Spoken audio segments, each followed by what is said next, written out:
5 people were killed on Tuesday after Kenyan police fired on demonstrators as they stormed the National Assembly building. The crowd was protesting against controversial new tax measures being pushed by President William Ruto and with many already passed by lawmakers. So for more on this, Bloomberg's Ondiro Ganga joins me from Kigali. Ondiro, just walk us through the events that led to this moment. How did we get here?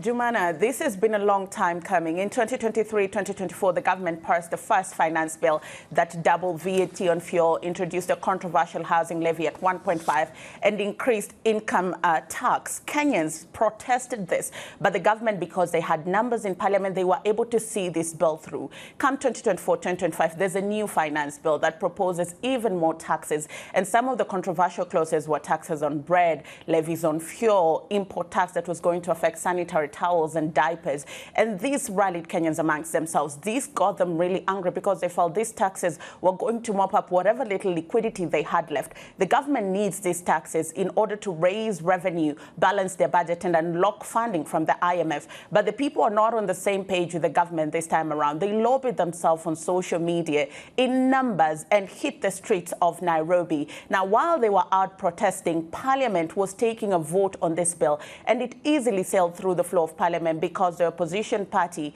did not take a vote. Instead, they joined the protesters in calling for this bill to be dropped altogether. And while this was happening in Parliament, some of these protesters in Nairobi, Kenya, were approaching Parliament. They breached the gate and they gained grounds to the Parliament grounds. And what happened next was the most tragic thing in the recent history of Kenya. We saw police shooting at these protesters using live rounds on live television, and international media was broadcasting showing 2 lifeless bodies lying outside of Parliament. And the breach of Parliament, according to analysts, just goes to show the magnitude of anger in Kenyans, because this has never happened before, even in 2007 and 2008.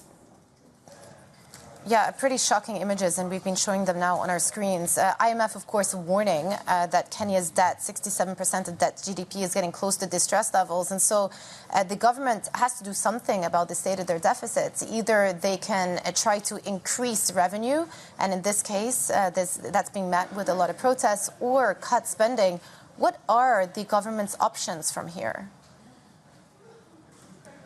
Jumana, like you said, President William Ruto is caught between a rock and a hard place, because if he sails through with this bill and signs it into law, he unlocks revenue from the IMF, but he's risking socio-political tension in the country. And so what is he to do? Is he to go back to the international market and borrow, but then yields are really expensive and investors are really, they have some doubts about Kenya's fiscal stability. And we saw him come out yesterday. He was very bullish in his tone. He mentioned things like dangerous, criminal, and treason, saying that national security agencies have been deployed to thwart any threat to national security.